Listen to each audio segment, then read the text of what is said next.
Hello everyone. It's been a while since we checked in about graphite. And so I thought I would check in with you and see if you're working on it at all. And if you're new here, if you go back to the beginning, you can actually search now by date or by subject or by keyword. And if you search for videos about graphite, there are many, many graphite techniques lessons that I recommend that you start with. And one of the things that I think people don't tend to think about too much is how drawing is the foundation of everything. And drawing is actually, I had a little poll recently here and also on Facebook asking you what you thought was more difficult, drawing or painting. And the majority of people think drawing is more difficult. It really isn't. Drawing is something that every person who can use their eyes and hands can do. And even people have been remarkably amazing at drawing even without hands. So, but in general, a general statement would be that if you can hold a pencil in some way, you can draw. And so there's all different kinds of drawing, right? There's things like scientific illustration, there's really expressive mark making, there's drawings like Picasso did or Leonardo da Vinci, where you're trying to explain a process, right? And the most amazing thing to me about drawing is that if I gave you and 10 other people this pencil and this, let's say, at different times, this exact thing and this exact paper and this exact eraser, and I said, can you draw this for me? Every single one of them would be incredibly different, right? Even scientific illustration, there will be the mark of the artist there. A mark made by a person is one of the most individual ways of expressing yourself artistically, right? So if you painted, if I gave you, primary colors and I said to paint this landscape in front of you, it was a very simple landscape. There would also be differences, excuse me, I'm sorry. There would also be differences, but there's something very immediate and individual about the mark, okay, that a brush can hide. The brush can hide that, but a pencil, you can't hide behind a pencil, okay? So I like to make sure that everybody, if they're not going to draw, at least they're introduced to it, right? Even if you don't want to take a course of study in drawing things, like learning perspective and how to draw portraits and how to draw, feet, I don't know, hands. Those things don't really matter to me. What matters to me is that you're using a drawing tool to make marks. That's what matters to me. So it teaches us how to slow down. It teaches us how to really think and really see what's truly there, the truth. Drawing is about truth. Okay, painting can be about truth, but it can be about a lot more. Drawing is really so specific and true because it's just a pencil, a piece of paper, and you. All right. There's no fancy colors and things like that to distract us, right? So anyways, just some random thoughts, but I thought I would just draw a little bit. I have this beautiful milkweed pod that is just, to me, one of the most remarkable things, milkweed pods. I have drawn them so many times, and I never tire of drawing them, never. So while we just sort of talk about drawing and what it means to you, a lot of people are afraid of it. They're afraid that they'll try and they won't make something that looks like anything, right? Well, for a while you might be really right. For a while, your efforts might not come out the way you're hoping for them to come out.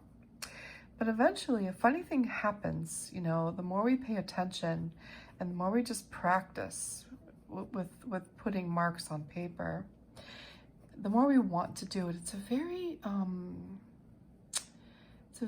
very relaxing practice, mark making on paper, drawing. Incredibly relaxing.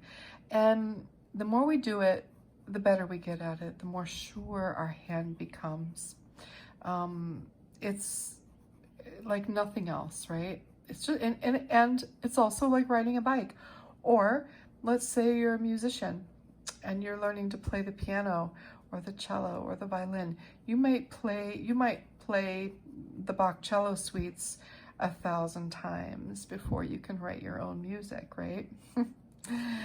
Or play something like a Chopin nocturne with some presence and feeling. But drawing is no different. It takes time. You know, you got to play your scales before you can play Bach cello suites. You got to play Bach cello suites before you can play nocturnes. You know, so there are little things that we learn along the way. So what I'm hoping is, I'm not giving you a reference image, okay? I'm drawing something that you can't possibly draw because you don't have it in your hand. What I'm hoping is that you will go out and find something in your home or in your backyard or on the street or at the park, anywhere where you go, where you are surrounded by natural objects, you can look for something to draw. It could be a pebble, it could be a leaf, it could be a flower. If it's a flower, you're going to want to put it in water so it stays fresh. It could be a blade of grass, right? And what I'm hoping that you're noticing as I'm going along here is I'm not measuring. I'm not thinking of perspective. I'm just starting somewhere, and I'm just moving along and letting my pencil intuitively make marks, trying to depict what I see. It's just tiny, tiny marks, and you want your object to be something that's big enough or small enough, to hold in your hand like this, right next to where you're drawing it. So if you're right-handed, obviously you're going to be holding it on your other hand. You want it to be something that you can look at millimeter by millimeter and just draw it. And at the same time, you want to remember that you are not a camera. You are a human being. And you are depicting something the way you see it, which is different than the way I see it, and it's different the way your friend sees it, and it's different from the way the camera sees it, right? We all see things differently and process them differently. Our hands and eyes work together differently. None of us are the same. None of us are ever going to produce the same drawing, no matter how step by step you try to follow. And so rejoice in that and relax, right? Relax in that. Know that you don't have to, you're not here to prove anything.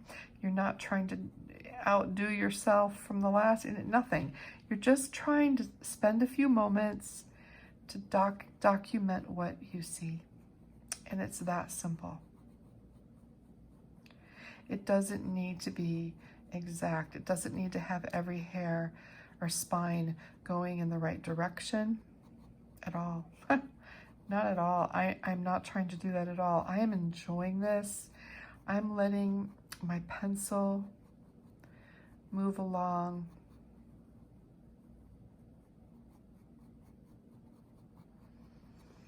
And just sort of capture this. And tomorrow, if I did it, I might take a completely different approach. And I have drawn this probably 20 times. So it could be different every time. And it is different every time. Even with the same person drawing it, you know, sometimes I might make it a little smoother. Sometimes,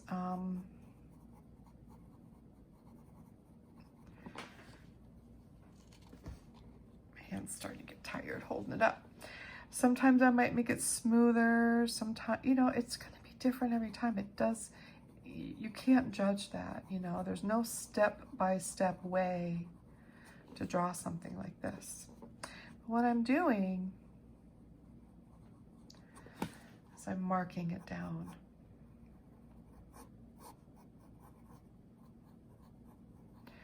Noticing the places that stand out to me as important.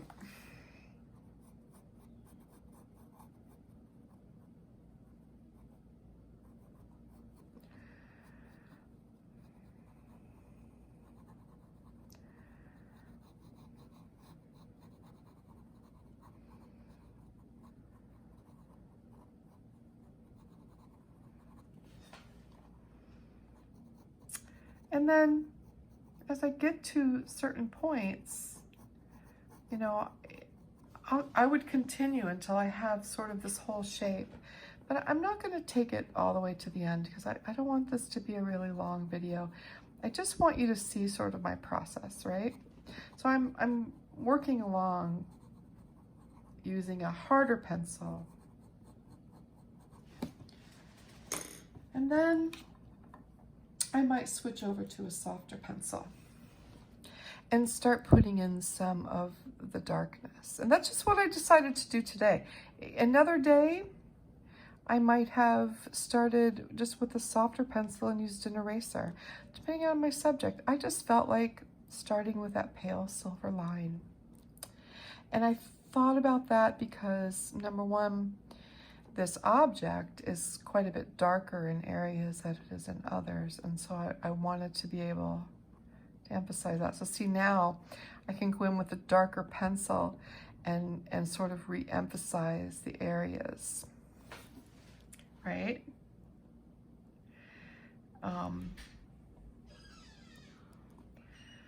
So I can re-emphasize the areas that are a little bit darker.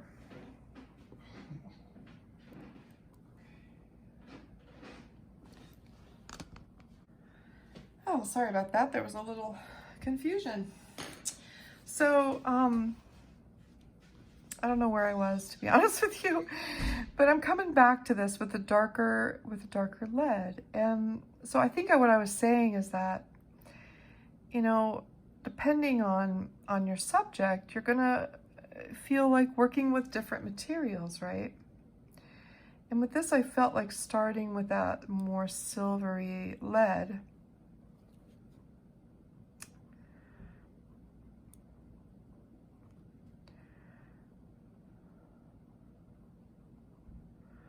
Such a fascinating texture.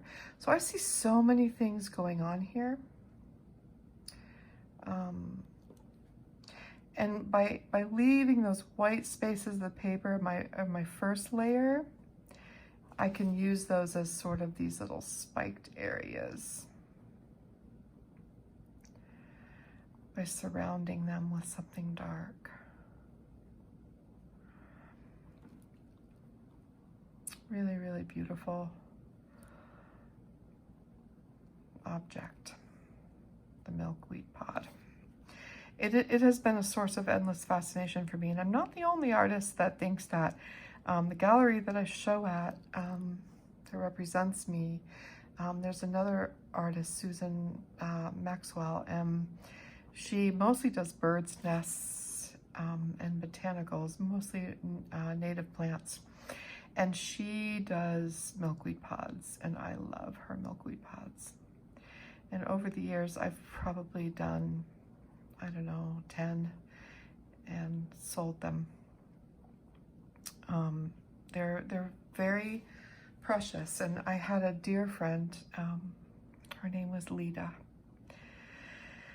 And she passed away kind of suddenly, shocking all of us. But Lita used to always bring me milkweed pods. And so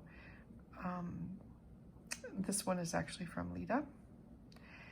And every year when they would appear in her yard, she'd bring me a bunch of them to my studio. And I imagine that's one of the reasons I love them so much too. Oh. So you can see, I can get pretty dark by going over even another time in certain areas, right? So I can hone in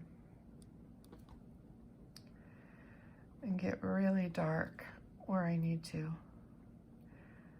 emphasize these beautiful textures that I see. So I could just, you know, start with a light layer and then go back and do a darker layer. And even like on the creamier bits, just use a blending stick. I didn't even get all the way down here, so this would have been in that area. I can even blend a little bit and even blend a little bit with up and down strokes. So I don't blend all of it.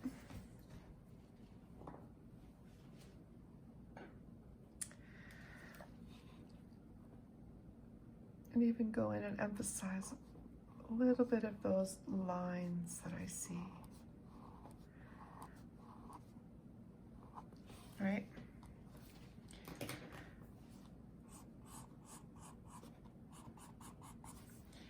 And then sometimes I'll either use, where's my, oh here, I have the kneaded eraser in my hand forever,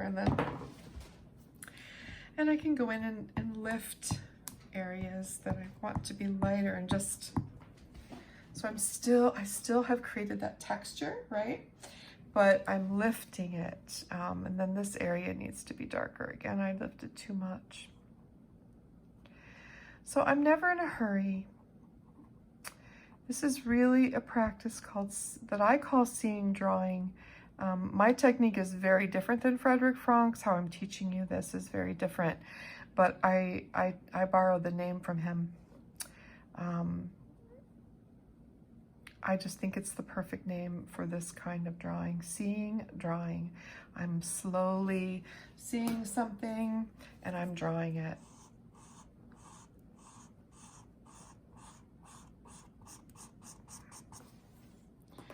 And quite honestly, even over on this side, I mean, I could go darker still, right?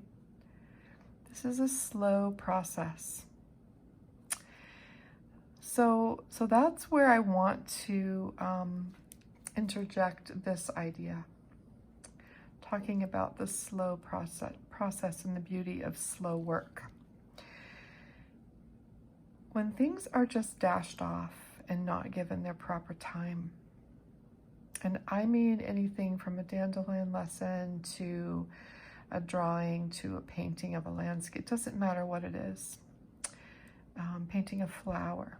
When we just dash things off and we don't really slow ourselves down, you can feel it, right? You can feel it. It doesn't have the quality of reverence that a drawing will have when you really take time and just keep going back and going back and going back until it's right for you.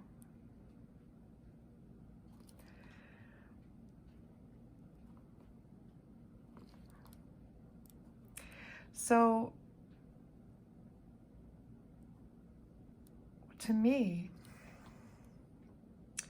that reverence, no matter what your technical skill is, it's the reverence that you bring to the paper, that you bring to your subject, the time that you spend, the attention that you offer it, right? It's that gives our drawings presence and poetry. That's the secret. And so technical skill is really handy, right? And the more, like I said earlier, the more we do something, right? The better we get at it, just like playing the scales or just like making homemade macaroni and cheese. You get that white sauce down and you can do it pretty quickly without even thinking about it. But the first time you do it, it might not work, right? So it takes some time. Drawing is like that. Drawing is like that even more. And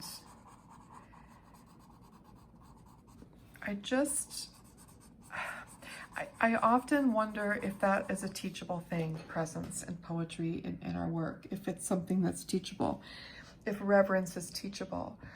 And I don't think it is. I listened to a lecture with the poet Billy Collins once, and he was talking about that.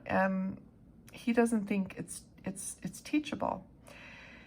And I have to agree with that. Not in its entirety, like not as a technique or a skill. What is teachable is to demonstrate the idea of reverence and introduce it, invite people to slow down, right? Invite people to slow down and really take time with what they do, no matter what it is that they're doing. And over time, people learn it on their own. They pull it out of themselves. It's not something separate from us that we have to learn, I don't think. I think it's something that's in us all along. And it just takes the experience, I think, of slowing down and really seeing and opening ourselves to that, instead of trying to have something saleable, right? Or something you can frame and say, look, I did this. I'm really proud of this. You know, that's all good, but it's different than this. This is a process of becoming an artist, right? Becoming a portrayal of what matters to you in the world, and that's where we find reverence. That's where we find presence and poetry in our work. Not from technical prowess in being able to draw the perfect dandelion, but from spending the time going over and over something until you give it its due, right? Until you learn something from it and you discover its beauty. And then you can't stop yourself. Then it's just like, you know, you could spend hours, and I could spend hours on drawing this small thing. And I'm not even, you know, I stopped here because it would be hours. So I'm just trying to focus on, you know, smaller areas at a time, just to show you how many times I might go back over something.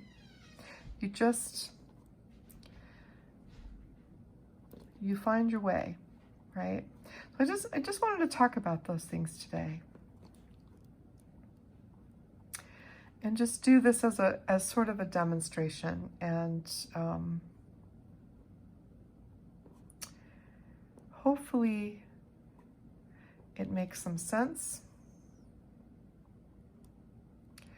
And some of you might already know this, you know, this feeling of reverence. Maybe all of you do, towards something, and maybe you're already practicing that. So you don't need me to tell you, but it is, it's made all the difference for me. All right, quick note. I just wanted to go over the tools that I'm using in case you ever have questions about that. This is a Faber-Castell 9000 in a 3H, sharpened with an X-Acto knife. It's a very, very hard, soft silver color, right? Hard lead, soft color. This is just a Pilot mechanical pencil 0.3 with an HB lead, so I can get those darker tones with a really fine line.